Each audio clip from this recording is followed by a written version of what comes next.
अरे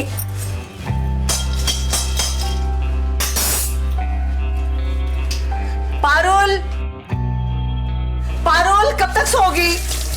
अरे उठ भी जाओ बेटा, कितनी देर हो गई है। आके मेरी थोड़ी मदद कर दो। चलो भाभी, नाश्ता तैयार हो गया क्या? ढोकला तो बन गया है, पोहे को बस तड़का ही लगा रही है। करण का बादाम और दूध वो देखो वहां पे रखा है। भाभी थोड़ा जल्दी, उनको बहुत भूख लगी है। बस बस अभी हो गया, तुरंत हो गया।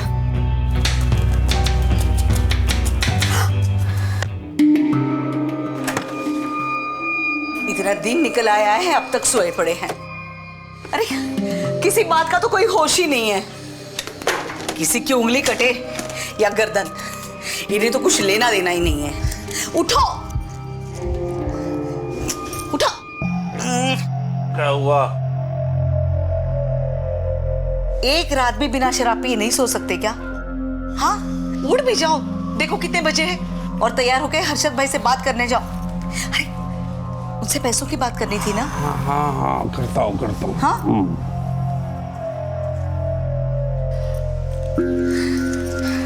नौकरानी सी हालत बन के रह गई है मेरी। बस हो गया। बस इतना सा बेटाइम नहीं करवानू, जल्दी से फिनिश करो। स्ट्रॉन्ग बनना है ना, प्लीज प्लीज प्लीज जल्दी से थोड़ा सा। नहीं पीना मम्मी, मुझे पसंद। अरे बेटा तू आ गई? बेटा तू ही बोले से जल्दी से दूध फिनिश करने के लिए। करण जल्दी से दूध फिनिश करो। हाँ पी रहा हूँ। अरे वाह, कल से तेरी ड्यूटी। हाँ बदमाश। दीदी चॉकलेट तो ना। ये लो शैतान। बस एक। केटलो खाएशा मोटू। एक तो छुप छुप कर मैं आपके लिए चॉकलेट लाती हूँ और आप मुझे नाटक दिखा रहे हो। नहीं एक नहीं, मुझे और चाहिए। मैं जानता हूँ आपके पास और है। अरे नहीं है मोटू, सच में नहीं है। लेकिन मुझे चाहिए। अच्छा बाबा ठीक है, आज ना मेरे आईएएस के मॉक टेस्ट के रिजल्ट्स हैं, तो अगर मेरा रिजल्ट अच्छा आया तो मैं तुम्हारे लिए ना एक बड़ा सा चॉकलेट का डिब्बा लेकर आऊंगी, ठीक है? चलो अब ट्यूशन जाओ। बाय करण। बाय। संभाली नहीं जाजे बेटा, बाय।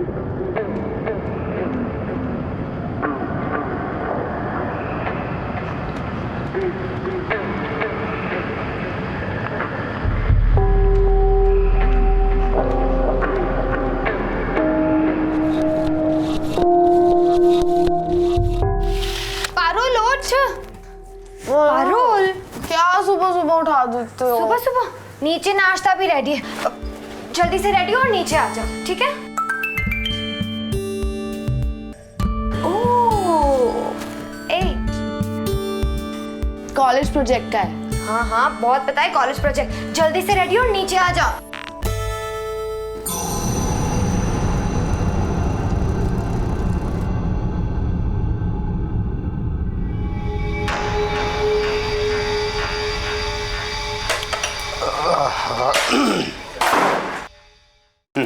चाचू आपने नाश्ते से पहले वाली दवाई ली? अरे भूल ही क्यों? खबर है छती। ये लीजिए आपकी दवाई और ये ठंडी चाय, जैसे आपको पसंद है। हमारी मालिनी एक नंबर, पढ़ाई में भी अव्वल और घर काम में भी अव्वल। और अब तो आईएएस ऑफिसर बनने वाली है। पढ़ी लिखी लड़कियों की बहुत डिमांड है। देखना इतने बड़े घर का रिश्ता लेके आती हूँ तेरे लिए। क्या चाची हमेशा शादी शादी और पैसा ही सब कुछ होता है क्या? मैं आईएएस ऑफिसर बनकर फिर देश की सेवा करूंगी। हाँ, बहुत देश की सेवा करेगी। आईएएस बनते ही लव मैरिज और फिर पति की सेवा करना। अरे नहीं, लव मैरिज क्यों? हम लोग है ना अच्छा रिश्ता देख के ठाट से तेरी शादी करेंगे। मुझे शादी नहीं करनी। वेरी गुड, मेरी शादी करा दो किसी हैंडसम अमीर लड़के के साथ, प्लीज। हाँ हाँ इसी की शादी करवा दो। मुझे ना लेट हो रहा है, मेरे मॉक टेस्ट के रिजल्ट्स हैं आज। अरे ऑल द बेस्ट तो बोलो, रिजल्ट है। All the best. Thank you thank you. चलो बाय बाय। ले हाँ हाँ नाश्ता करी? घरे दे दो। बाय।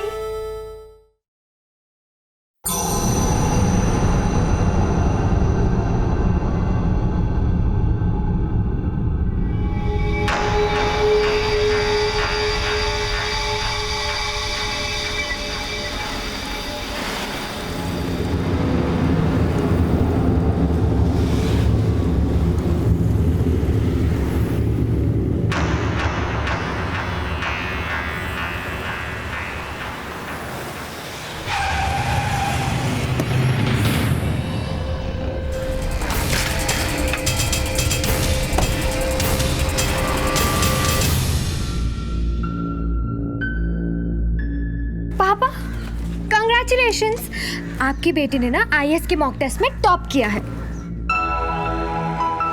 चलो चलो अब अंदर चलिए, सेलिब्रेट करना है, सबको मिठाई भी तो खिलानी है। चलिए पापा।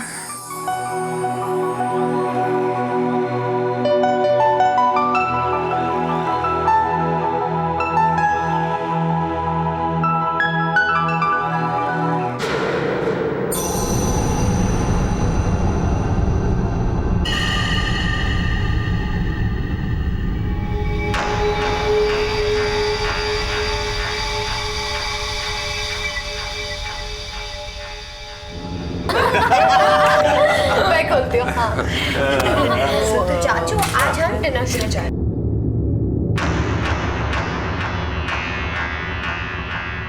आज की पार्टी पता है गिफ्ट है। गिफ्ट?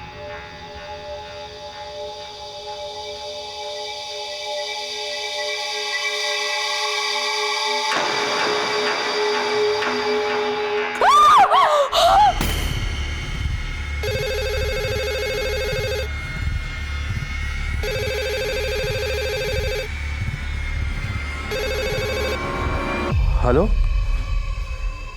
हाँ हाँ, हर्षद तेरे लिए फोन है। हाँ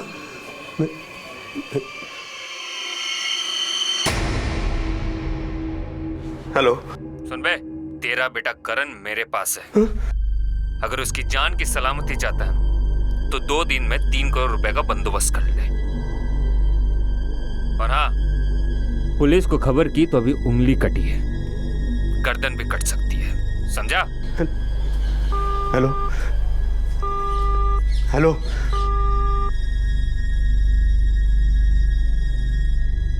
किसका फोन था? अपहरण अलग अलग प्रवृत्तियों से किया जाता है, कभी फिरौती के पैसों के लिए, कभी देह व्यापार के लिए, तो कभी बदले की भावना से। लेकिन करण का अपहरण किस इरादे से किया गया था? गुजरात के वलसाड शहर में रहने वाले कपड़ों के व्यापारी हर्षद मेहता और उसके परिवार को भी इस बात का बिल्कुल अंदाजा नहीं था कि कोई उनके 11 वर्षीय बेटे का दिन दहाड़े अपहरण कर सकता है। एक हंसते खेलते परिवार को इस वारदात ने झकझोर कर रख दिया।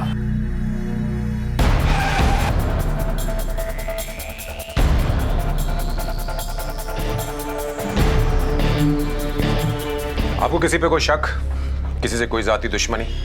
नहीं, दुश्मनी तो किसी से नहीं है, पर धंधे में कंपटीशन है, कुछ लोग जलते भी होंगे। आप में से इसे किस किसने छुआ है? मैंने। देवेन, इनके फिंगरप्रिंट्स ले लो, फिंगरप्रिंट्स एलिमिनेशन के लिए। अर्शद भाई, आपके परिवार में कौन कौन है? मेरी पत्नी हेतल, मेरे बड़े भाई हसमुख, शेफाली भाभी और 2 भतीजे हैं, मालिनी और पारुल। ठीक है, करण का एक लेटेस्ट फोटोग्राफ हमें दे दीजिए और थाने आकर आपको स्टेटमेंट देना होगा। जी।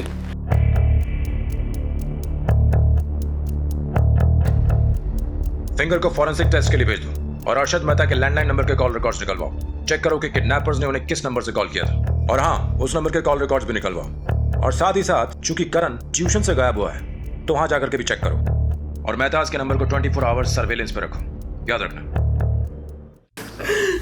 चाची प्लीज ऐसे मत रोइए, करण को कुछ नहीं होगा, बिल्कुल टेंशन मत लीजिए। चाचू है ना, वो कुछ ना कुछ करेंगे, और पुलिस भी तो है चाची, मत रोइए। पता नहीं किस हालत में होगा मेरा बेटा। करण को कितने बजे छोड़ा था? लगभग 11 बजे साहब। अकेले? कोई दूसरा बच्चा नहीं गया उसके साथ? नहीं साहब। 11 बजे के बाद आप क्या कर रहे थे? साहब 11 बजे के बाद करण के बाद वाले बच्चों को पढ़ा रहा था। आप चाहे तो बच्चों से पूछ सकते हैं साहब। देवेन। जी सर। ट्यूशन से घर तक का रूट चेक करते हैं, शायद किसी ने कुछ देखा हो।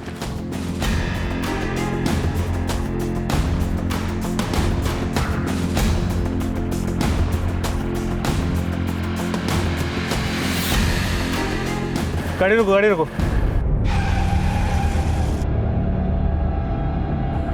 देवेन फोटो देना।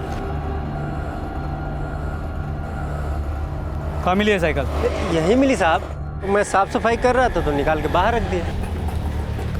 हाँ सर, करण की साइकिल मिल गई है, जीटी रोड और अंबावाड़ी के बीच के स्ट्रेच पर है। गुड, वहाँ आसपास लोगों से पूछताछ करो, शायद कुछ और पता चले। Sachdev. Yes sir. Forensic team को इन्फॉर्म कर दो। ओके। देवेन, वो दुकान बिल्कुल सामने है, शायद उसने कुछ देखा हो। पूछते हैं। चलिए सर। हाँ साहब, 2 आदमी थे। वो दोनों आदमी बच्चे को गाड़ी में बिठाकर अम्बावाड़ी की ओर चले गए। क्या वो यही बच्चा था जिसे वो उठा कर ले गए? साहब ये तो मैं ठीक से नहीं बता सकता क्योंकि दूरी इतनी थी कि शक्ल नजर नहीं आ रही थी। गाड़ी कौन सी बताई तुमने? सफेद कलर की, वाइट। और साहब भार्गव की गाड़ी थी इसलिए थोड़ा सा ध्यान गया। गाड़ी का नंबर देखा था तुमने? साहब MH या ऐसा कुछ था। सारे शहर में खबर कर दो, हर चेक पोस्ट पर बच्चे का फोटो होना चाहिए। गाड़ी का नंबर तो बदला भी जा सकता है। एक काम करो, हर सफेद छोटी गाड़ी को रोको और उससे पूछताछ करो। और हाँ, अम्बावाड़ी जाओ, वहां जाकर के भी गाड़ी के बारे में पूछताछ करो। सर। गोकुल बैंक में 30 लाख, ABC बैंक में 45 लाख और प्रेरणा बैंक में 27 लाख। અને આ બધું 10 લાખ। कुल मिलाकर 1 करोड़ 12 लाख। बाकी के कहाँ से आएंगे? हेतल, तुम्हारी बैंक की पासबुक और करण के FD अकाउंट्स के पेपर्स लिया।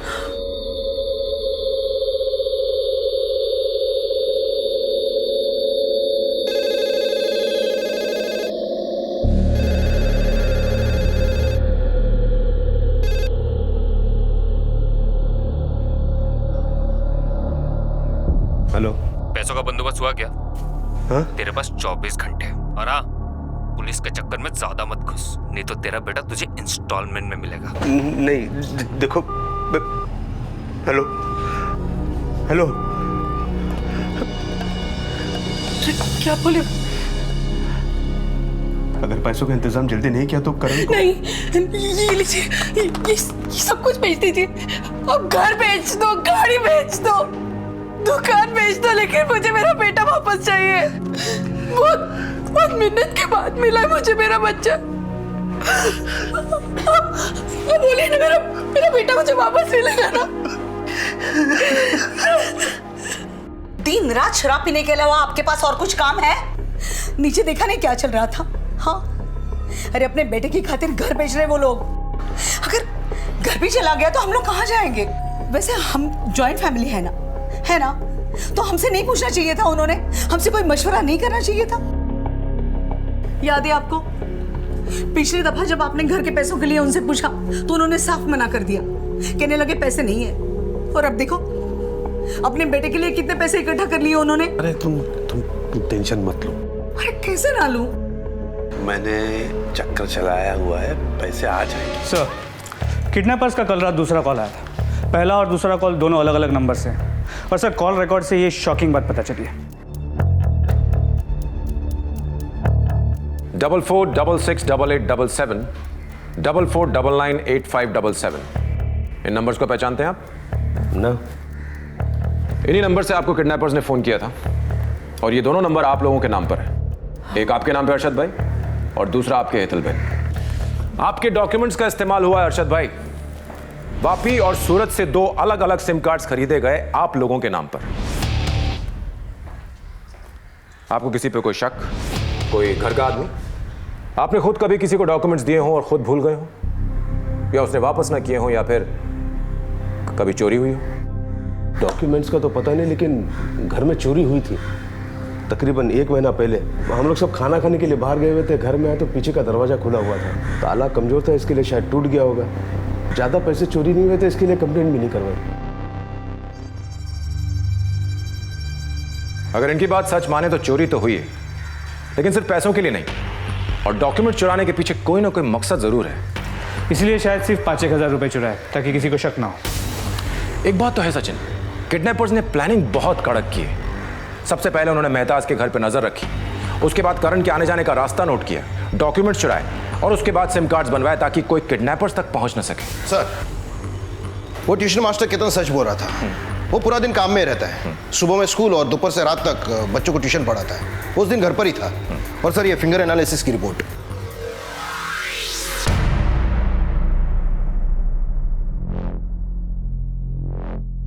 वो उंगली करण की थी नहीं, ये तो किसी मरे हुए बच्चे की जो लगभग 7 दिन पहले मर गया होगा। एक काम करो, मेहता को इन्फॉर्म करो और एक टीम भेजो। शहर में जितने भी मुर्दा घर, कब्रिस्तान और शमशान भूमि है, वहां जाकर के इस कटी उंगली के बारे में पूछताछ करो। अगर कटी हुई उंगली है तो लाश भी कहीं ना कहीं जरूर होगी। Yes sir. अरे मनसुख भाई, अब दोस्तों का ऐसा करोगे?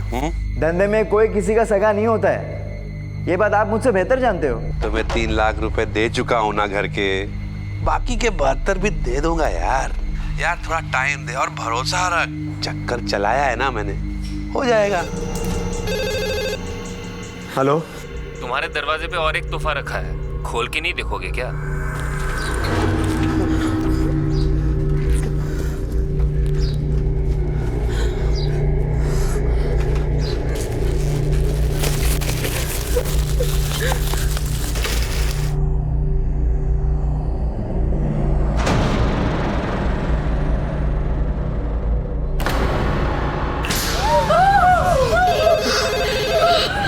हेलो भाभी, पिछली बार मुर्दे की उंगली भेजा था, लेकिन इस बार उंगली तेरे बेटे की है। देखो तुम्हें जो चाहिए मैं दूंगा, मेरे बच्चे को कुछ मत करो। पैसे तैयार है, बोलो कहाँ लाना है। ये गेम खेल रहा है क्या मेरे साथ? हैं? मुझे वहां पे बुलाएगा और पुलिस के हवाले कर देगा। अपने आप को बहुत होशियार समझता है। तेरे बेटे को काट करना अभी के अभी तेरे घर पे भेजता हूँ, फिर कहाँ डालेगा अपनी होशियारी? हाँ सुन, आखिरी मौका दे रहा हूँ, पुलिस को इस केस से निकाल, नहीं तो तू जानता है मैं क्या कर सकता हूँ। हेलो हेलो, उठो भाभी, उठो चाची, उठो चाची। करण के अपहरणकर्ताओं ने करण की उंगली काटकर यह साबित कर दिया था कि वो पैसे हासिल करने के लिए किसी भी हद तक जा सकते हैं। मेहता परिवार ने अपहरणकर्ताओं के खिलाफ जाकर पुलिस की मदद ली थी। अब करण को जल्द से जल्द और सही सलामत घर लाना बेहद जरूरी हो गया था। जहां एक तरफ पुलिस की तहकीकात उलझती जा रही थी, वहीं दूसरी तरफ करण के सर पर मंडराता खतरा बढ़ता जा रहा था। मेहता परिवार असमंजस में फंस गया था।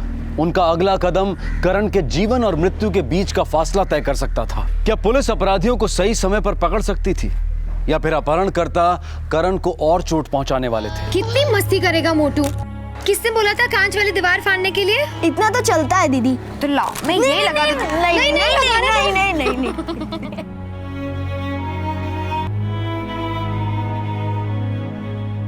चाचू, चाचू ये किडनैपर्स कुछ भी कर सकते हैं। आप कुछ भी करिए और करण को वापस घर ले आइए चाचू।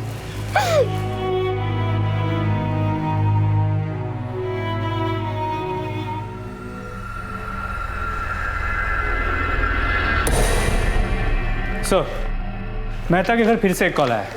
इस बार जिस नंबर से फोन आया वो पारुल मेहता के नाम पे रजिस्टर्ड है।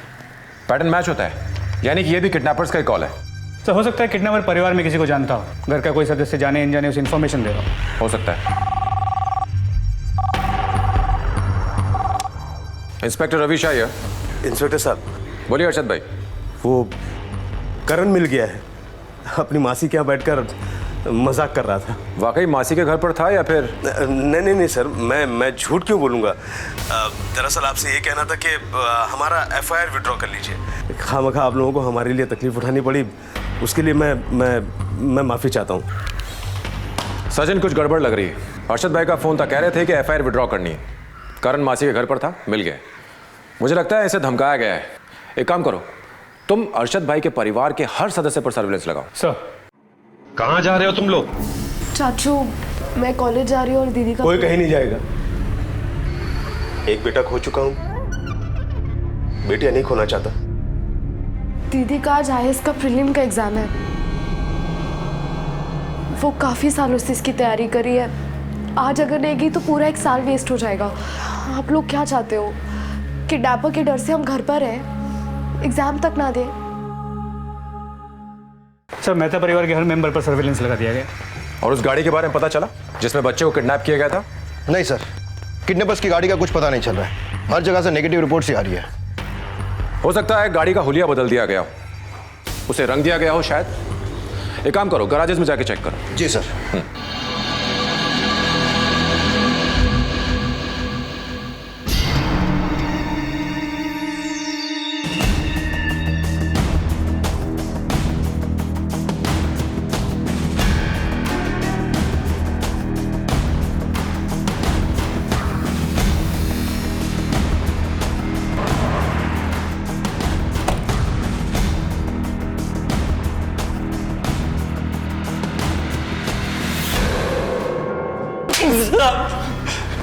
सब बता तो सब बोल।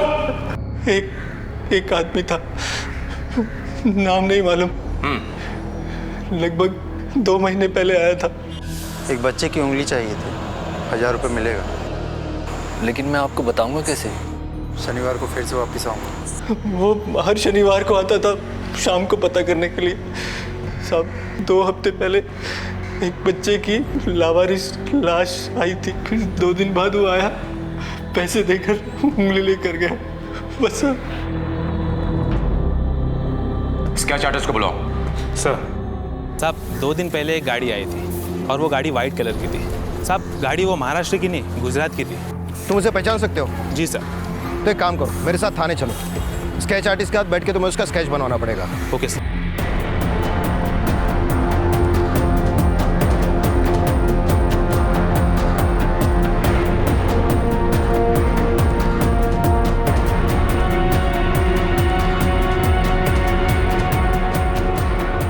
सर ये हसमुख कुछ ठीक नहीं लगता है, वो हमेशा नशे में रहता है। उसके बारे में ज़्यादा जानकारी के लिए मैंने पड़ोसी से बात की। नहीं साहब, 1-2 बार गुजरते हुए मैंने देखा दोनों भाई आपस में लड़ रहे थे। अच्छा, जब पिछली बार पैसे मांगे थे तब भी तुमने मना कर दिया था? नहीं थे तो मना किया था ना भैया। ऐसा तो नहीं है कि आपको हर बार मना करता हूँ पैसे। हर्षद एक काम करते हैं, ये रोज रोज का झंझट खत्म करते हैं, प्रॉपर्टी का बंटवारा कर लेते हैं। झगड़े के बाद हसमुख ने अपने परिवार के लिए एक नया घर बुक किया है, लेकिन अब उसके आगे के पेमेंट के लिए उसके पास पैसे नहीं है। ये हसमुख सीधा आदमी नहीं लगता है और इसके पास स्ट्रांग मोटिव भी है किडनैपिंग करने का, पर सिर्फ शक के बिना पर हम इसे पकड़ नहीं सकते। सर ये स्केच मैकेनिक के डिस्क्रिप्शन के हिसाब से बनाई है और ये शमशान वाले बंदे के हिसाब से। इससे अंबाबाड़ी के शॉपकीपर की कहानी मैच होती है कि 2 किडनैपर्स थे। एक बात बताओ, किडनैपर्स का कोई और कॉल आया? No sir. वलसाड के हर पुलिस स्टेशन, हर चेक पोस्ट और हर ट्रैफिक पुलिस में ये दोनों स्केचेस भेज दो। और हाँ, गाड़ी के बारे में जो नई जानकारी मिली है वो भी भेज दो। हमें इन दोनों को किसी भी कीमत पर पकड़ना है। सर।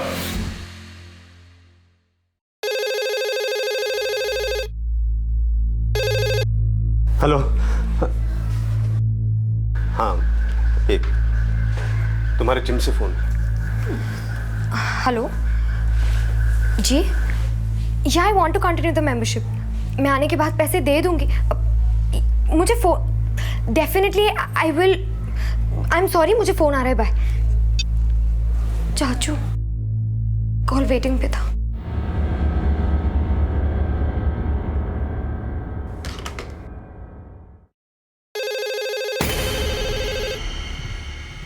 हेलो, देखिए आपने जो कहा था मैंने वो किया। हमने तो एफआईआर भी विड्रॉ कर ली है। शाम को 4 बजे पुरानी टेकरी पर आ जाना, अकेले आना, और हाँ पैसे मत भूलना। क्या बोला चाचू?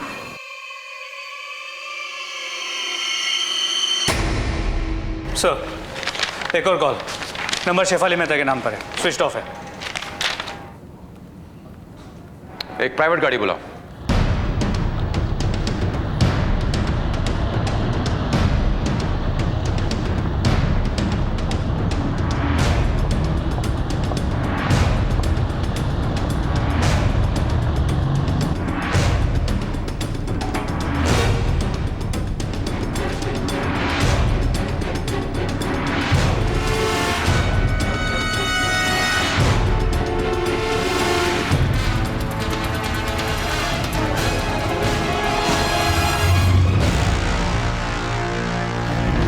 सब ठीक हो जाएगा, सिर्फ फोन करना, अपने को पैसा आ जाएगा।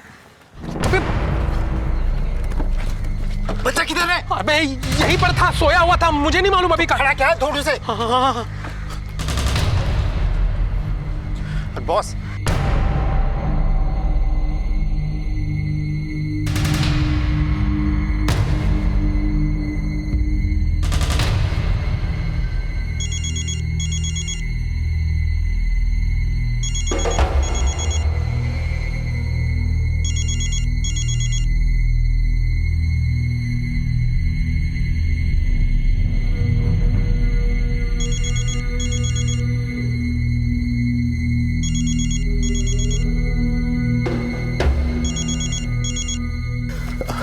हेलो। सुन, सबसे पहले अपना फोन निकाल के फेंक दे। हाँ। जैसा मैं कह रहा हूँ वैसा सुन। ये छोड़ दिया। अब तेरी दाईं तरफ देख, एक छोटा रास्ता मिलेगा। वहां से ऊपर आ जा, नीचे की तरफ तुझे एक बाइक मिलेगी, चाबी उसमें लगी है। मैं बताऊंगा तुझे कहाँ आना है। अच्छा, हाँ।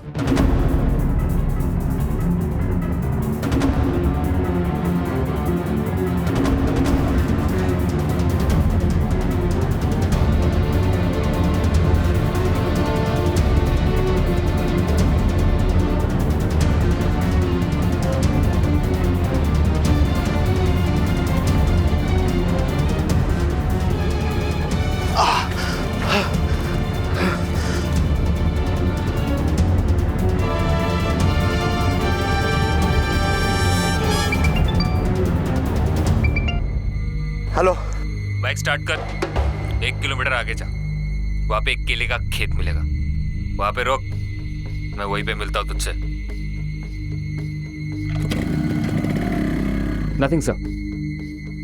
सर कुछ नहीं मिला।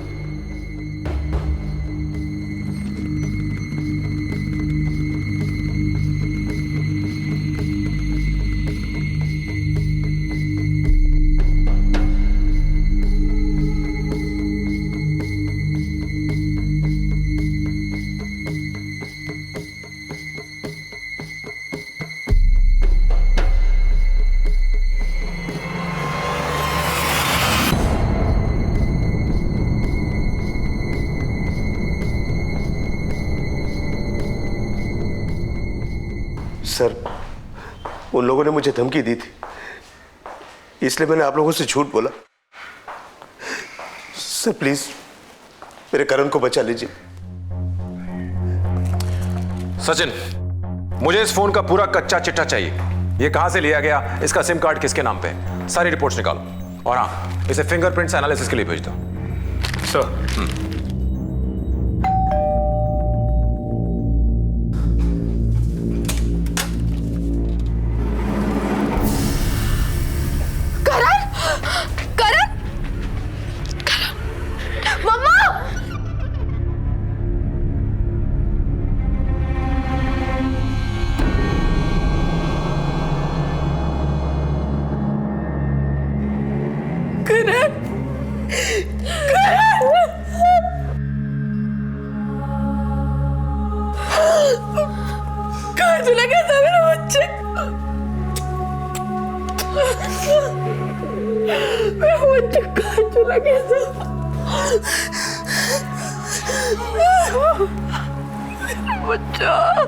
बेटा, अंकल को बताओगे आप, आपको कौन ले गया था, कहाँ ले गए थे? मैंने कभी किसी को देखा नहीं। सर, ये कुकुरे बच्चा तो बंगाली में वापरते हैं। करण के अपहरणकर्ताओं ने बड़ी चालाकी से फिरौती के रुपए ले लिए थे, लेकिन मेहता परिवार के लिए उनके बेटे के घर लौटने से बढ़कर और कोई बात नहीं हो सकती थी। लेकिन सवाल यह था कि क्या इसके बाद सब कुछ शांत हो जाने वाला था? करण का पेट और ये चीख देखो, ऐसे बाहर आ जाएंगे। चल ना, गुदगुदी गुदगुदी।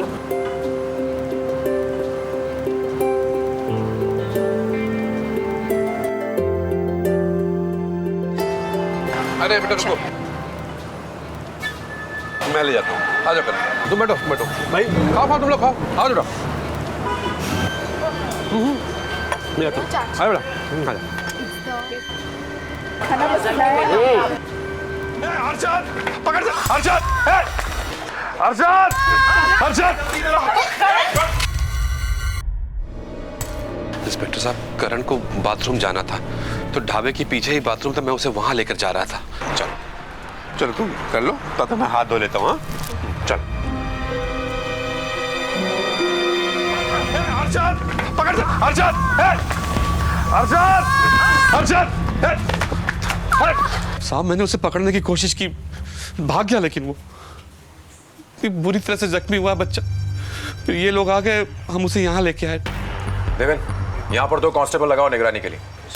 आप फिक्र मत कीजिए, हम बहुत जल्द उन तक पहुंच जाएंगे।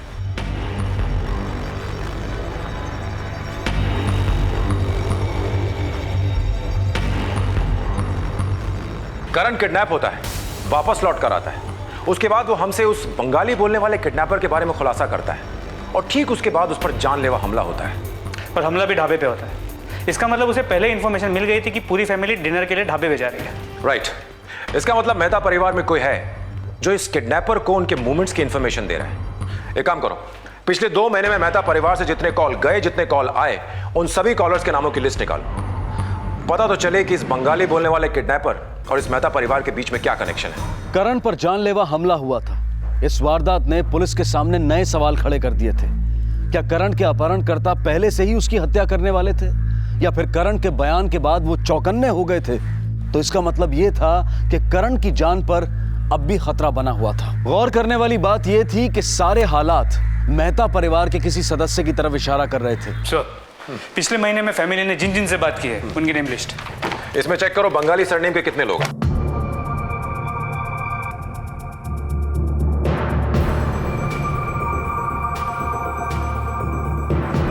मेरी वाली लिस्ट में सिर्फ एक ही नाम निकला है, भौमिक दास, और इसने सिर्फ एक ही बार कॉल किया है। सर मेरी लिस्ट में एक भी नाम नहीं है। तो मेरी लिस्ट में एक नाम है, संजय चैटर्जी। इसने कई बार कॉल किया, लेकिन इंटरेस्टिंग बात यह है कि किडनैपिंग के बाद इसने मोबाइल पे कभी फोन नहीं किया, लेकिन लैंडलाइन पे किया। इस संजय चैटर्जी के कॉल रिकॉर्ड्स निकलवाओ और इनको किडनैपर्स के कॉल रिकॉर्ड से टैली करो।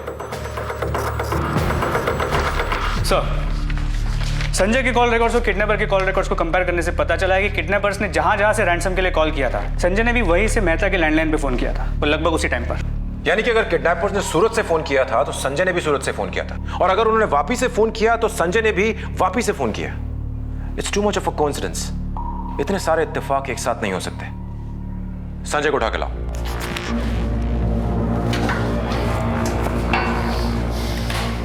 और संजय भाई, क्या करते हो आप?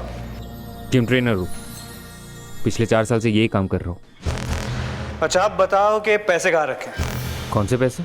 वही जो तुमने हर्षद मेहता से लिए, उसके बेटे के अपहरण के। पहचानते हो इस आवाज को? ये क्या बकवास कर रहे हो? भूल गए इतनी जल्दी? अब तुझे बेटा याद है? दोनों पकड़े गए हैं सूरत स्टेशन के पास।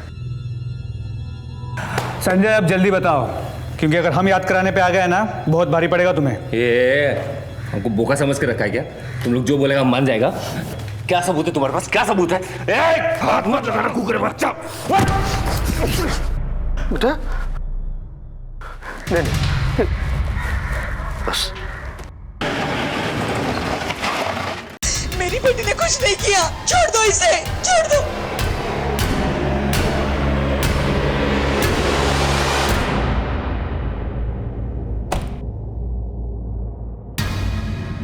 मेरी और संजय की मुलाकात जिम में हुई थी। देखते ही देखते हम दोनों एक दूसरे के करीब आए।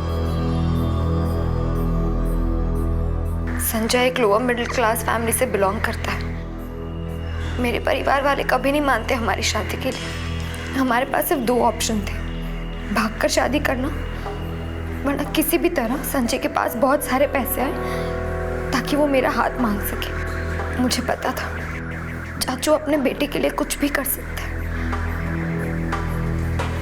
इसलिए मैंने ये प्लान बनाया। सबसे पहले चोरी का ढोंग किया, थोड़े पैसे चुरा लिए ताकि चोरी असली लगे। संजय के जिम में अजीब अजीब तरह के लोग आते थे, उसी के जरिए अतुल और पेटिया का कांटेक्ट मिला। फिर अतुल और पेटिया ने अलग अलग शहरों में जाकर डॉक्यूमेंट्स के आधार पर सिम कार्ड लेना शुरू कर दिया। पुलिस को उलझाने के लिए ये जरूरी था। कई बार मैंने परिवार वालों के सामने संजय से बात की, कोड वर्ड में। तुम्हारे जिम से phone. Hello ji, yeah I want to continue the membership. Membership continue रखने का मतलब था कि प्लान कंटिन्यू रखना है। सब कुछ सेट था, लेकिन फिरौती के पहले करण वापस घर आ गया।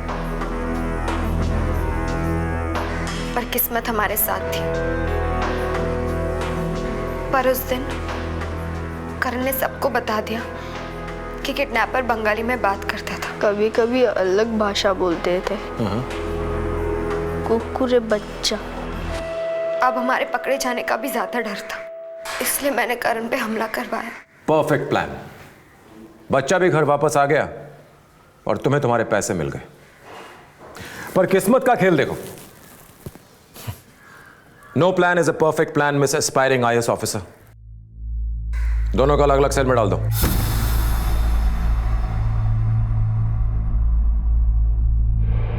जी मैं अभी घर से निकल ही रहा हूँ। हाँ कुछ ही समय में पहुंच जाऊंगा।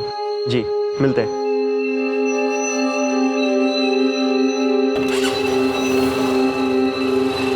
अरे मनीष बेटा, इतनी रात को कहाँ जा रहे हो? कहीं नहीं माँ,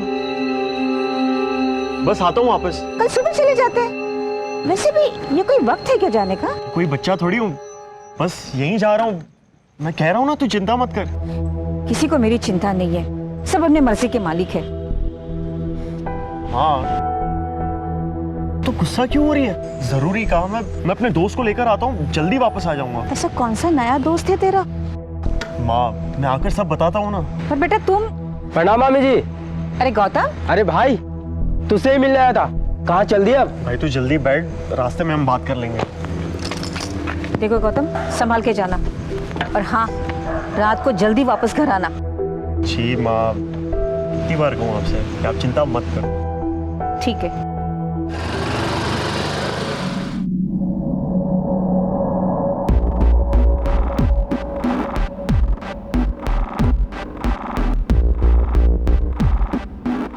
अरे वो तेरे भाई वाले चक्कर का क्या हुआ? उसका कुछ हुआ क्या? नहीं यार, अब तक तो कुछ हुआ नहीं।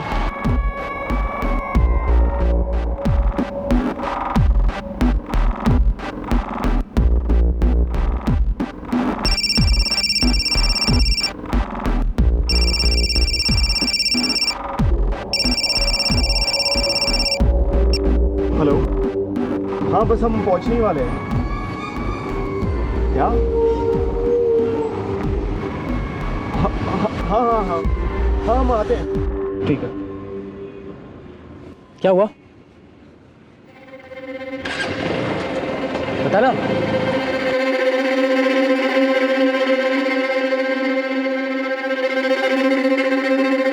अरे भाई ये किस रास्ते से आ रहा है तू? अरे यार वो बस से नहीं, ट्रेन से आ रहा है। भाई तेरा भी ना शादी के बाद ध्यान किधर रहता है? मैं बस थोड़ा कंफ्यूज हो गया यार, सॉरी।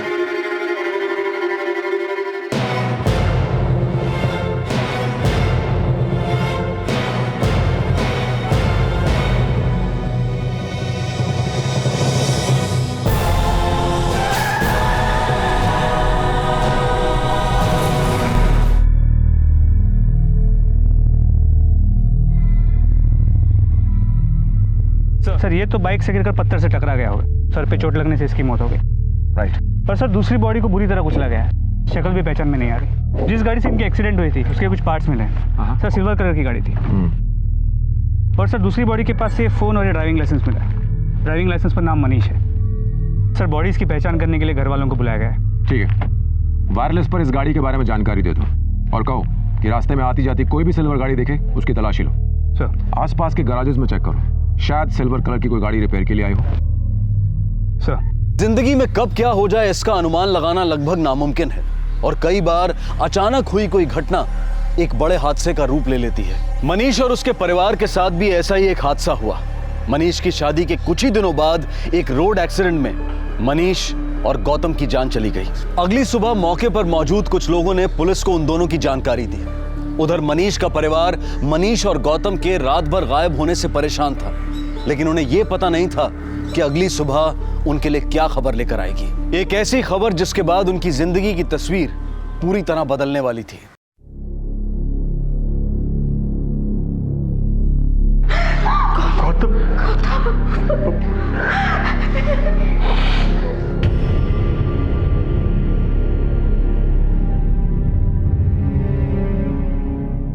ये दोनों आपके क्या लगते थे? मनीष मेरा छोटा भाई था सर, और गौतम मेरी बुआ का लड़का। अचानक ये कैसे हो गया सर? देखिए एक बार पोस्टमार्टम रिपोर्ट आ जाए उसके बाद ही हम कुछ बता पाएंगे।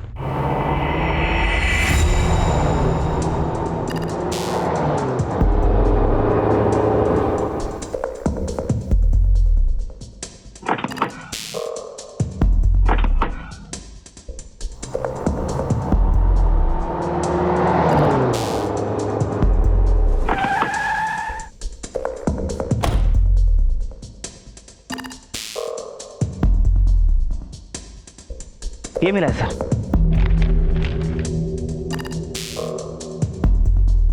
हाँ राशिद, सर किसी ने हमें फोन करके इस गाड़ी के बारे में इत्तला किया है। आसपास के लोगों से पूछा तो पता चला सुबह से यहीं खड़ी है। ये तो हिट एंड रन का केस लगता है। हाँ सर, गाड़ी की कंडीशन को देखकर लगता है कि गाड़ी से किसी को कुचल कर गाड़ी यहाँ पे लाके खड़ी कर दी गई। गाड़ी वाले का पता चला कौन था? नहीं सर, लेकिन गाड़ी से ओनर के डॉक्यूमेंट्स और लाइसेंस मिले। कोई राहुल अवस्थी, अपनी छरतावल का है सर। उसका पता लगाओ और पूछताछ के लिए थाने ले आओ। सर।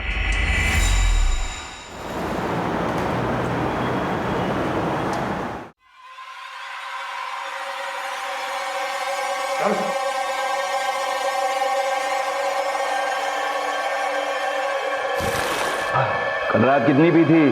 अरे उठ, तेरी गाड़ी मिली है झाड़ियों में, एक्सीडेंट की हुई, खून के धब्बे भी है उस पर। बता किसको और कहां ठोका तूने? उठ। मैंने कुछ याद ना है साहब, मैंने कुछ याद ना।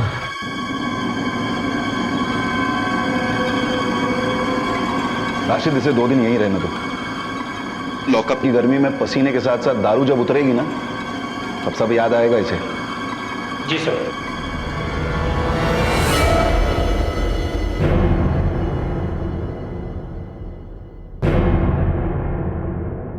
सर, इस फोरेंसिक रिपोर्ट ने केस का रुखी पलट दिया।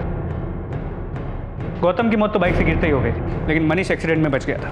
ड्राइवर ने कार को बार बार मनीष के ऊपर से निकाला, उसे बुरी तरह कुचल दिया। उसके बॉडी में कई सारे फ्रैक्चर्स हैं। शिवा, ये हिट एंड रन का केस नहीं है, it's a double murder case. खून? लेकिन उन दोनों को भला कोई क्यों मारना चाहेगा इंस्पेक्टर साहब? वही पता करने के लिए तो हम आए। मनीष की किसी से कोई दुश्मनी तो नहीं थी? नहीं साहब, मेरे दोनों बच्चे बहुत अच्छे थे, उनका तो किसी से झगड़ा भी नहीं था। आप लोगों ने मनीष को आखिरी बार कब देखा था? उस रात को मनीष कहीं जा रहा था। अरे मनीष बेटा, इतनी रात को कहाँ जा रहे हो? कहीं नहीं माँ, बस आता हूँ वापस। ये कोई वक्त है क्या जाने का? मैं अपने दोस्त को लेकर आता हूँ, जल्दी वापस आ जाऊंगा। मनीष तो अकेला ही जा रहा था, अचानक ये गौतम कहाँ से आ गया और मनीष के साथ उस बेचारे की जिंदगी भी चली गई। जाते वक्त उसने बताया नहीं कहाँ जा रहा है, किससे मिलने जा रहा है? नहीं साहब, बहुत जल्दी में था, बिना बताए ही चला गया। सीमा, जिस वक्त मनीष जा रहा था उस वक्त तुम कहाँ थे? मैं तो अपने कमरे में थी साहब। आप उस वक्त कहाँ थे? साहब, मैं और मनीष की माँ तो घर पे ही थे। मेरी दोनों बहुएं अपने अपने कमरे में थी। और तरुण, बेटा तरुण, तुम कहाँ थे? मैं भी अपने कमरे में था। ये सही कह रहे?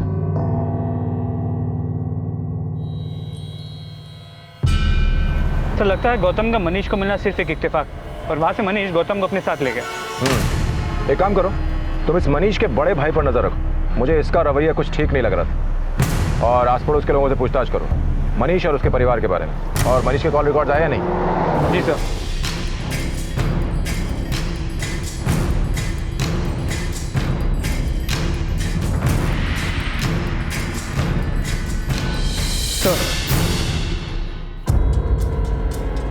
सर, मनीष के कॉल रिकॉर्ड से एक इंटरेस्टिंग बात पता चली। उस रात मनीष ने अपने बड़े भाई तरुण को 2 से 3 बार फ़ोन किया, लेकिन हर बार तरुण का फ़ोन स्विच ऑफ था। इसके अलावा मनीष के फ़ोन पर एक और नंबर से 2 कॉल्स हैं। वो नंबर किसका था? कोई राहुल अवस्थी है, चरसावल।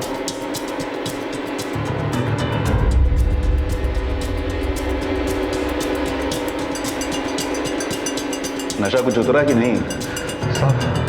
साहब मेरा यकीन करो, मैंने कुछ नहीं पता है साहब। साहब अगर एक्सीडेंट हुआ भी होगा तो मैंने कुछ याद ना है साहब। साहब मैं सच्ची कह रहा हूँ साहब। 1 महीने पहले भी तूने दारू पीकर गाड़ी ठोकी थी ना?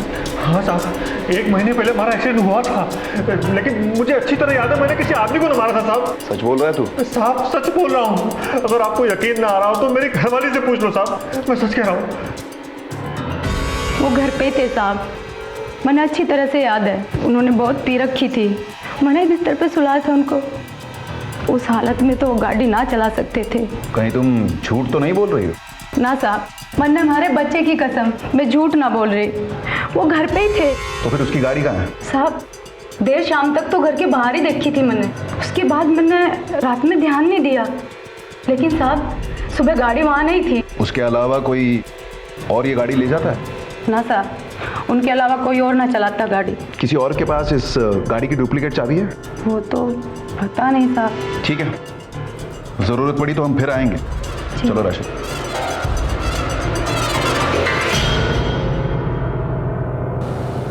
सर कहीं ऐसा तो नहीं कि राहुल अवस्थी की गाड़ी चुराई गई थी?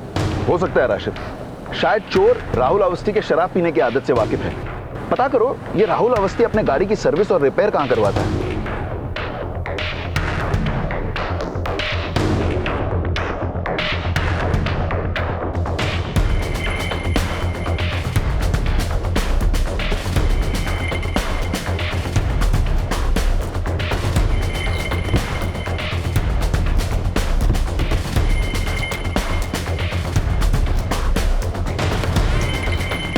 तू बिट्टू है ना साहब? बिट्टू है।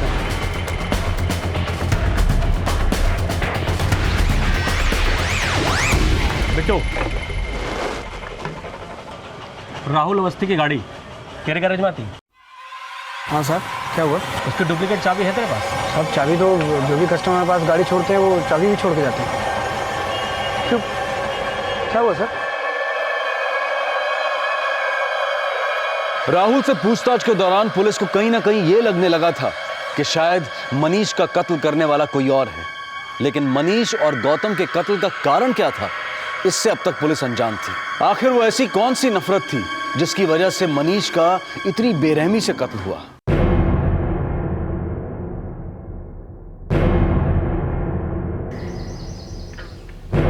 साहब दोनों भाइयों के बीच इतनी हाथापाई हुई थी कि ऐसा लग रहा दोनों एक दूसरे को मार डालेंगे। मनीष मेरी बात सुन, पागल मत सुन मेरी बात। देख ये बात तो नहीं छुपेगी और इस बार तो नहीं छुपेगी। अरे चुप कर, आवाज धीमी कर और बात को ये ठंडा कर, समझा? कोई जरूरत नहीं किसी को कुछ बताने की। इस बार मैं चुप नहीं बैठूंगा और आपके बारे में सब कुछ बता दूंगा। आखिर लोगों को भी तो पता चले किस तरीके के आदमी हैं आप। क्या बोला तू? अपने बड़े भाई से जबान लड़ता है तू? एक बात कान खोल के सुन ले, अगर तूने किसी को भी बात बताई ना, किसी को भी, तो जान से मार दूंगा मैं, जान से मार दूंगा मैं।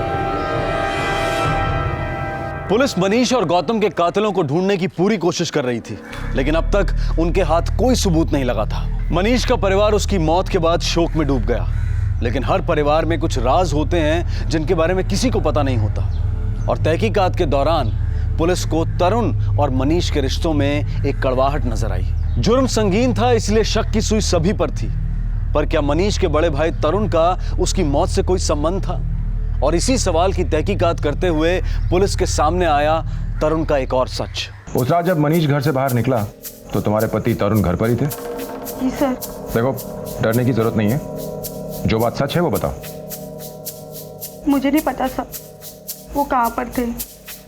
हम दोनों साथ में नहीं सोते, वो छत पर सोते। और उस दिन जब आप आए थे तो उन्होंने मुझे चुप रहने का इशारा किया था। मैं बहुत डर गई थी। आप उनको कुछ मत बताइएगा।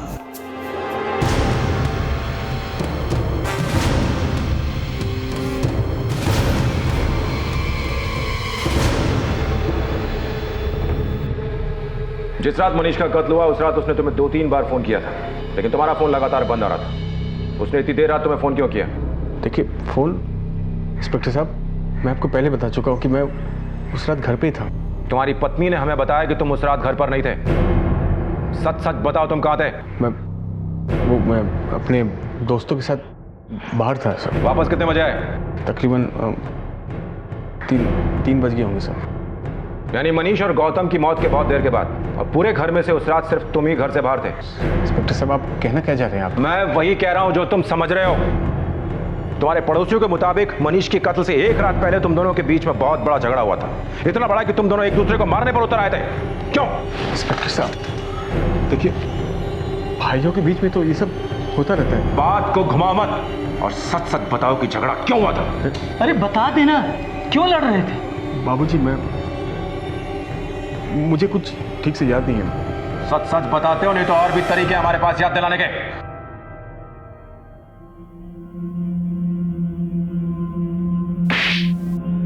देख तरुण, अगर मनीष की मौत में तेरा कुछ लेना देना हुआ ना, तो मैं तुझे जिंदगी भर माफ नहीं करूंगा। मैंने नहीं मारा बाबूजी, मेरा छोटा भाई था वो। तो फिर उस रात तुम दोनों के बीच झगड़ा किस बात पे हुआ था? इंस्पेक्टर साहब, मैं रोहिणी सराय में एक वैश्या से मिलने जाता हूँ और वहाँ एक बार मनीष ने मुझे देख लिया था।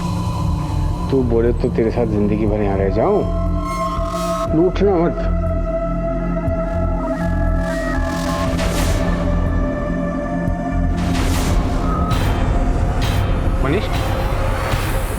मनीष जानता था मेरी गलत आदतों के बारे में। उसने मेरी मदद करने की कोशिश की, लेकिन मैं उसकी एक न सुनी। जिस दिन उसकी मौत हुई, मैं उसी औरत के पास था। बाबूजी, मुझे माफ कर दो बाबूजी, मेरे से गलती हुई, माफ कर दो। लेकिन मैंने मनीष को नहीं मारा बाबूजी, मैंने मनीष को नहीं मारा।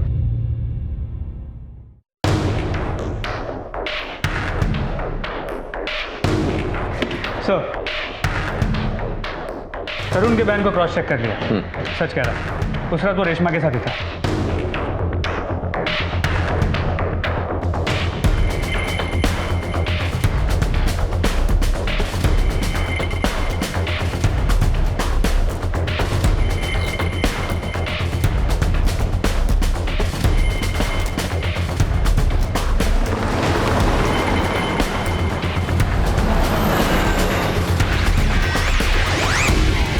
साहब, मैं सहारनपुर में किसी मनीष को न जानता।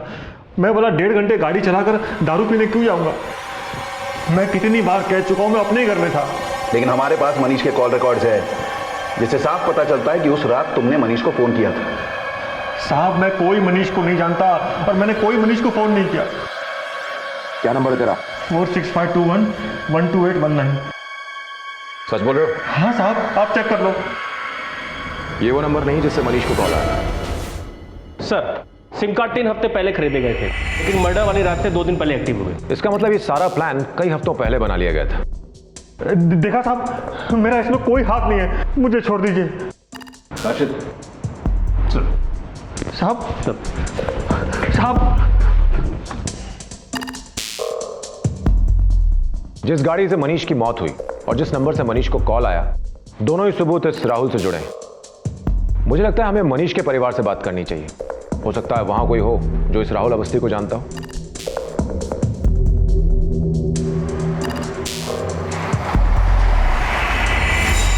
हमारे परिवार में इस नाम का कोई नहीं साहब, और जहाँ तक मुझे पता है मनीष का भी इस नाम से कोई दोस्त नहीं है। वैसे साहब, राहुल अवस्थी है कहाँ का? चरथावल का। हमारे घर में कोई है जो चरथावल से है। कौन? मनीष की विधवा सीमा। बुलाओ उन्हें, हमें उनसे कुछ सवाल करने होंगे। जी, वो कुछ दिन पहले उसके घर वाले आए थे और उसे अपने साथ ले गए। अच्छा, ये बताइए, मनीष और सीमा के बीच में रिश्ता कैसा था? कुछ ठीक नहीं था साहब। शादी के बाद भी उन दोनों के बीच में पति पत्नी जैसे कोई संबंध नहीं थे। मतलब? साहब, शादी के कुछ दिन बाद की बात है, जब मैं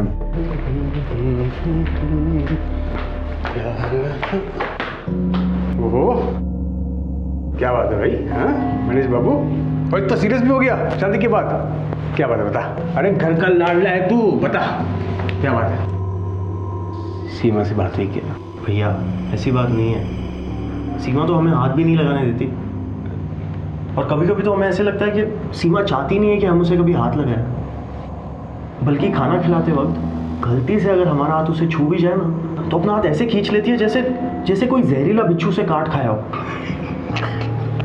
मेरी घरवाली भी जानती थी कि मनीष और सीमा के बीच में कुछ ठीक नहीं था साहब। आप चाहे तो उससे पूछ सकते हैं साहब। तुम्हारे पति तरुण का कहना है कि मनीष और सीमा के बीच में रिश्ते ठीक नहीं थे। क्या तुम्हें भी ऐसा लगता है? सर, उस दिन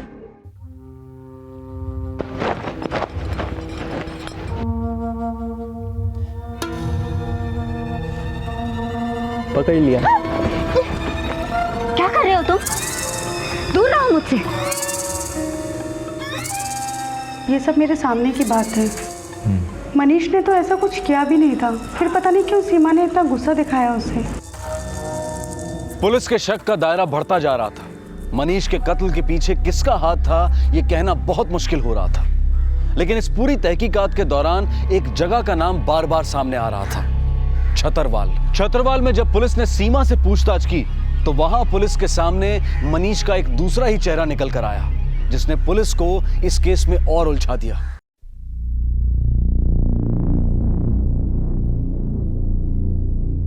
सीमा, तुमसे कुछ सवाल करने हैं, तुम्हारे और मनीष के बारे में। शादी के बाद तुम्हारे और मनीष के रिश्ते कैसे थे?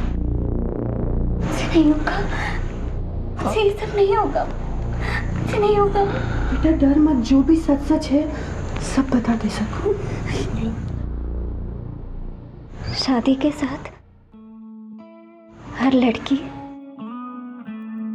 बहुत सारे सपने देखती है। उसका नया घर,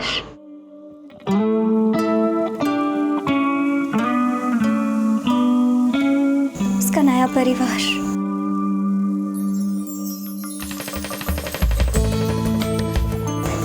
एक बहुत ही प्यार करने वाला पति। लेकिन मेरी शादी जब मनीष के साथ हुई तो मुझे ऐसा लगा जैसे मुझे कोई श्राप मिल गया उसे। वो हमारे शादी की पहली रात थी। मनीष, मनीष, ऐसी थी मेरी जिंदगी। रोज शाम को यही डर लगा रहता था कि वो आएगा और फिर से मेरे साथ जबरदस्ती करेगा और बार बार मेरा रेप होगा। मैं रोज भगवान से प्रार्थना करती थी कि सब बदल जाए, लेकिन ऐसा कुछ नहीं हुआ। शायद मेरी किस्मत में यही लिखा था। मेरे और मनीष की शादी की यही सच्चाई है जो मैंने आज तक किसी से नहीं कही। इसके अलावा मैं और कुछ नहीं जानती। मैं कुछ नहीं जानती साहब। बड़ी अजीब बात है शिवा, इस मनीष के दो चेहरे हैं, एक भगवान का, एक शैतान का, और कौन सा चेहरा असली है समझ नहीं आ रहा। तो हो सकता है ये सीमा मनीष के बारे में झूठ बोल रही हो और इसका डायरेक्ट कनेक्शन राहुल से हो, क्योंकि मनीष से जुड़ी ये दोनों कड़ियाँ चरथावल में मिलती हैं और ये अपने आप में एक बहुत बड़ा इत्तेफाक है।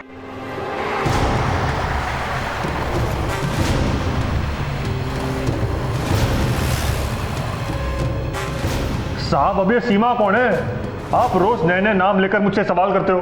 जितना सवाल किया गया उतना जवाब दे। तुम सीमा को जानते हो या नहीं? साहब, मैं सच कह रहा हूं, मैं किसी सीमा को नहीं जानता। साहब, अब तो मैंने शराब पीनी भी छोड़ दी है। साहब, अगर आप लगातार मुझ पर ऐसे इल्जाम लगाओगे तो मेरी शादीशुदा जिंदगी बर्बाद हो जाएगी। मैं जो कुछ भी जानता था मैं सब कुछ आपको पहले ही बता चुका हूं।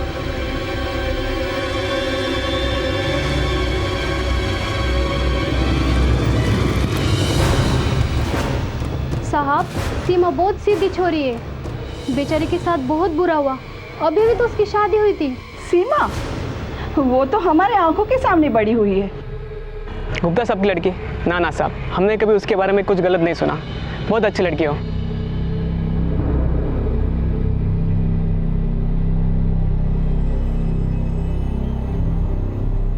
नहीं सर, कुछ नहीं मिला।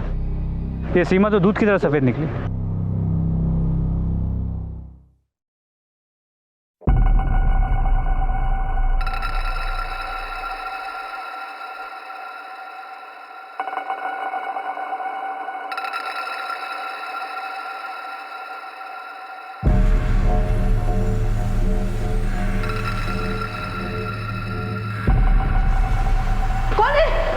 चोर? क्या हुआ प्लीज? चोर! घर में चोर घुसा, देखिए। चोर? कौन? चोर! कौन है वो? कौन? क्या हुआ? देखिए बेटा, घर में चोर आ गया है। देखो, रुको। कौन? रुको, ठहरो।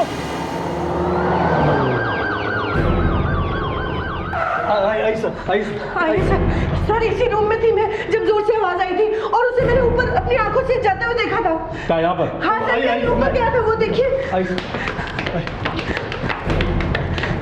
बस यहीं से गया था ऊपर, देखिए।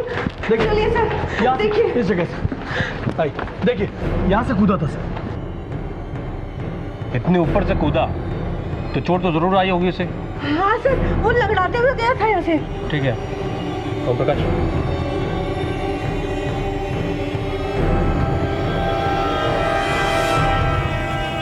शर्मा जी, ये है राहुल के गाड़ी की फोरेंसिक रिपोर्ट।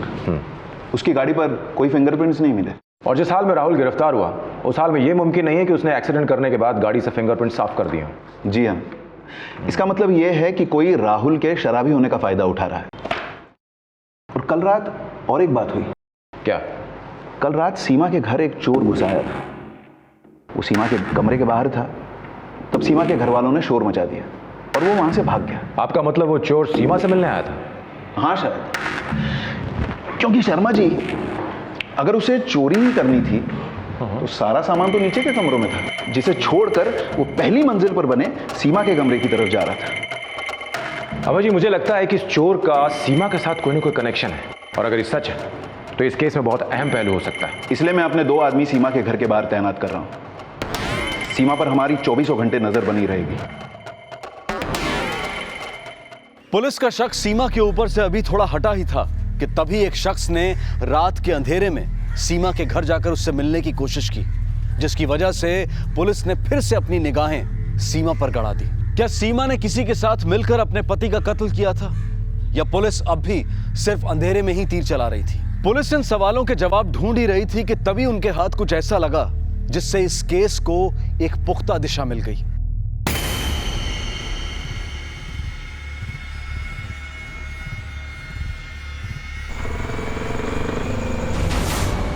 ये कौन है सर? इसको तो कहीं देखा है।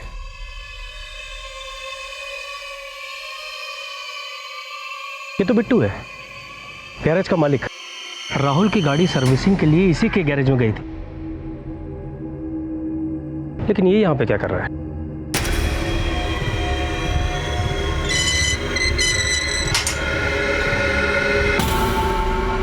आ गया बेटा? हाँ हाँ, लो देखो जरा।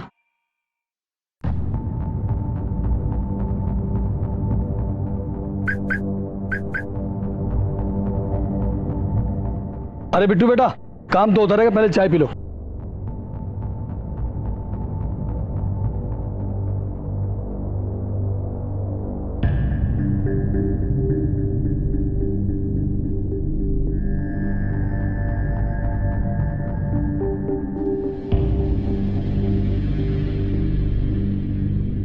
इसके पाँव में तो चोट लगी है। सीमा की मां ने बताया था कि चोर यहां से लगड़ाते हुए भागा था। कहीं ये वही आदमी तो नहीं है?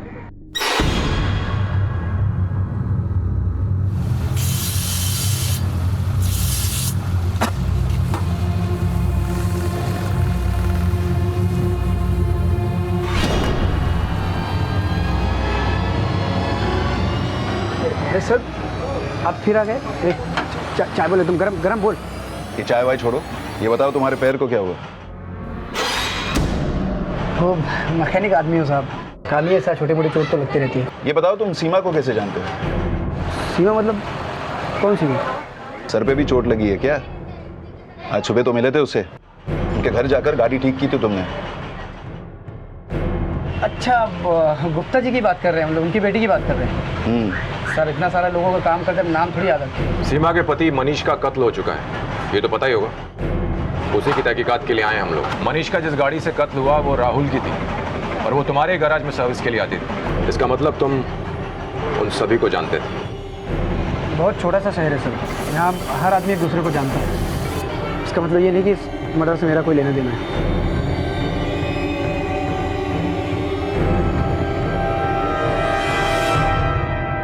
तुम्हारा बिट्टू के साथ क्या रिश्ता है? वो हमारी गाड़ी ठीक करता है बस। क्या तुम जानती हो कि बिट्टू वही आदमी जिसके पास वो गाड़ी भी ठीक होने आती है जिससे तुम्हारे पति का कत्ल हुआ?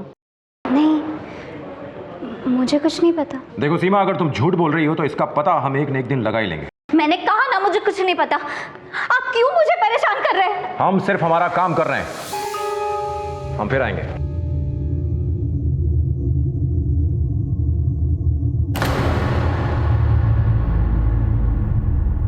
शिवा, सीमा और बिट्टू के कॉल रिकॉर्ड्स निकलवाओ। चेक करो दोनों में कोई कॉल एक्सचेंज हुए या नहीं हुए। जितना दिखाई दे रहा है उससे कहीं ज्यादा गहरा रिश्ता है दोनों में।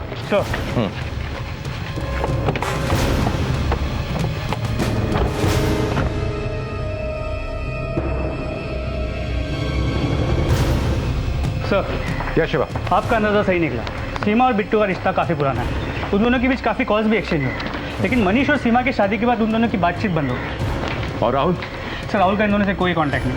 लेकिन एक बहुत इंटरेस्टिंग बात है। वो क्या? सर, मैंने पूरे कॉल रिकॉर्ड को स्कैन किया तो पता चला है सारे नंबर्स लोकल एरिया के सिवाय इस एक नंबर के। ये नंबर चरतावल का नहीं है, ये देहरादून का है, किसी गायनेकोलॉजिस्ट के क्लिनिक का। तो इस नंबर का हमारे इस केस से क्या कनेक्शन है? सर, फरवरी में बिट्टू ने अपने नंबर से इस नंबर पर 2 से 3 बार फ़ोन किया। इस बिट्टू को गायनेकोलॉजिस्ट की क्या जरूरत पड़ गई, वो भी चरतावल छोड़ के देहरादून में? सर, इंटरेस्टिंग बात तो ये है कि जब बिट्टू ने इस नंबर पर फ़ोन किया उसके तुरंत बाद उसने सीमा को भी फ़ोन किया। शिवा, ये कुछ बहुत बड़ा चक्कर लग रहा है। देहरादून के क्लिनिक जाकर चेक करते हैं। सर, कम।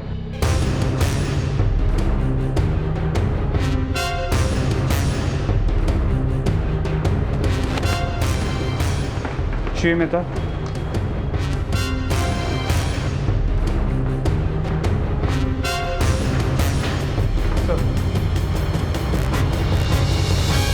इंस्पेक्टर साहब, नए कानून के तहत हमें अबॉर्शन से संबंधित सारी जानकारी, सारे रिकॉर्ड्स रखने ही पड़ते हैं। आपको जो भी जानकारी चाहिए यहाँ से मिल जाएगी। Thank you. मैडम, ये नंबर यहाँ दर्ज है, देखिए। कोई मिस्टर बिट्टू एक लड़की के साथ यहाँ पे आए थे। जी सर, 1 मंथ प्रेग्नेंट थी ये लड़की। मैंने इसे अबॉर्शन के लिए कुछ दवाइयाँ लिखी थी। क्या वो यही लड़की थी? हाँ, यही थी। Thank you doctor. सर, हाँ शिवा, बोलो। सर, मैंने कॉल रिकॉर्ड्स को दोबारा चेक किया तो पता चला बिट्टू उस रात सहारनपुर में था जिस रात को मनीष का मर्डर हुआ, और उसका फ़ोन भी उसी जगह पे स्विच ऑन हुआ जहाँ पर राहुल का फ़ोन स्विच ऑफ हुआ था। शर्मा जी, ये महज एक इत्तेफाक नहीं हो सकता। हो ना हो, ये बिट्टू ही वो आदमी है जिसकी हमको तलाश है। उसी ने राहुल की गाड़ी के पेपर्स चुराए और राहुल के नाम का एक सिम कार्ड खरीदा। हमें इस बिट्टू को उठाना होगा।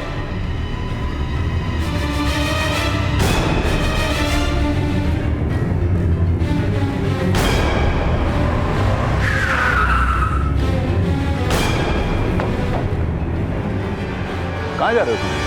अब क्या है सर, क्यों बार बार परेशान कर रहे हैं आप? तुम सीमा के साथ देहरादून के क्लिनिक में क्या करने गए थे? किसका बच्चा था वो? सर, हर चीज़ बताना ज़रूरी है क्या? वो मेरा निजी मामला है। 2 लोगों का खून हुआ है, ये अब तुम्हारा निजी मामला नहीं रहा। शिवा, ले चलो इसे। अरे सर, मैंने किया क्या? अरे यार, अरे लेकिन बात तो सुनो मेरी। चल, सब साथ में सुनेंगे। चल। जिस रात मनीष की मौत हुई उस रात तू कहाँ था? मैं अपने घर पे था साहब। झूठ मत बोल। उस रात तेरा फोन उसी एरिया में पाया गया जिस एरिया में मनीष की मौत हुई, और तूने राहुल के नाम का सिम कार्ड खरीद करके मनीष को फोन किया था। साहब, आप लोग मुझ पे ऐसे इल्जाम नहीं लगा सकते। अरे तो क्या हुआ साहब, अगर उस रात में उस एरिया के आसपास था तो 100 काम होते आदमी को जो बताए नहीं जाते। लेकिन इसका ये मतलब नहीं कि आप लोग मुझ पे कुछ ही खून का इल्जाम लगा देंगे। तू ऐसा नहीं बताएगा। उस दिन ये खून तूने अकेले नहीं किया था, तेरे साथ जो था ना वो भी हमारे पास है। ले क्या होते?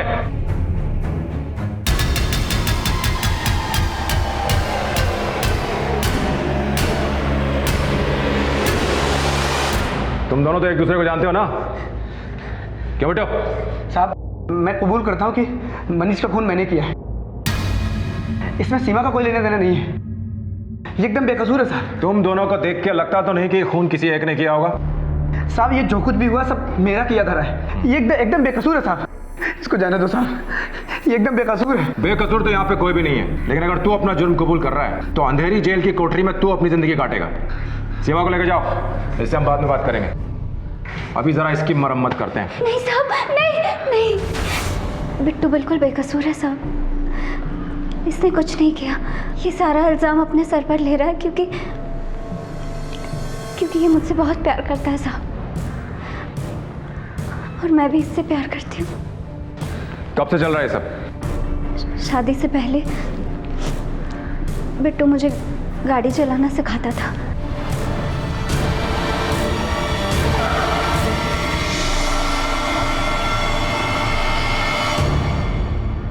तभी हम दोनों के बीच प्यार हो गया। हम शादी भी करने वाले थे, लेकिन हम जानते थे कि हमारे परिवार वाले इस शादी के लिए कभी राज़ी नहीं होंगे। हम भाग भी जाते, लेकिन तब तक मेरी शादी मनीष के साथ तय हो चुकी थी। मनीष से शादी करने के अलावा मेरे पास और कोई रास्ता नहीं बचा था सर। और वो बच्चा? बच्चा मेरा और बिट्टू का था सर। किसी को पता ना चले इसलिए शहर से दूर देहरादून जाकर हमने अबॉर्शन करवाया। मेरी शादी के बाद भी हम एक दूसरे को भूल नहीं पाए साहब, इसलिए हमने मनीष को मारने का प्लान बनाया। फिर साहब एक दिन राहुल की गाड़ी गैराज में रिपेयरिंग के लिए आई। मैंने गाड़ी का लॉकर खोला तो उसमें राहुल का डॉक्यूमेंट था और गाड़ी के पेपर थे। मैंने पेपर चुरा लिया और उससे राहुल के नाम एक नया सिम कार्ड खरीदा।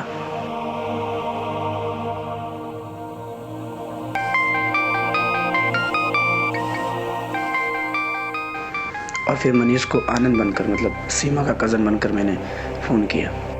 हेलो हेलो मनीष, अरे मैं आनंद बात कर रहा था भाई, सीमा का कज़न। अच्छा सुनो, मुझे तुमसे कुछ काम था। हाँ हाँ बिल्कुल, आप सीमा के भाई हैं, बताइए क्या काम निकला है।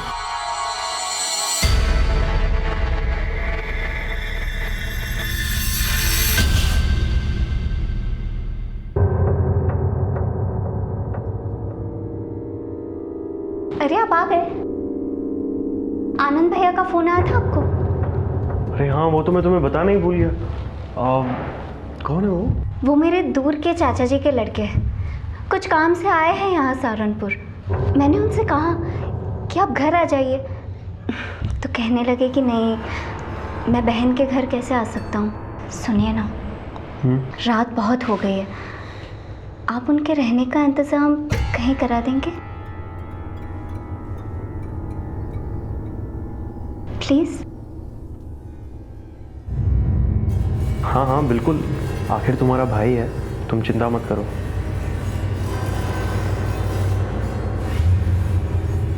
फिर मैंने मनीष को फ़ोन करके बताया कहाँ मिलना है।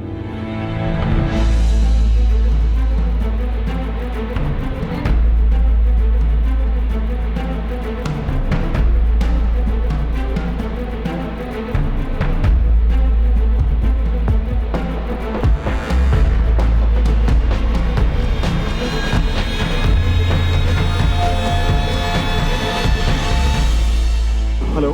हाँ, कहाँ पहुँचे? हाँ बस हम पहुँचने ही वाले हैं। अच्छा सुनो, मैं बस से नहीं आया हूँ। क्या? मतलब ट्रेन से आया हूँ, तो रेलवे स्टेशन पे आके मिला।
सीमा और बिट्टू ने एक दूसरे से प्यार किया, लेकिन साथ में रहने के लिए उन्होंने गलत रास्ते को चुना।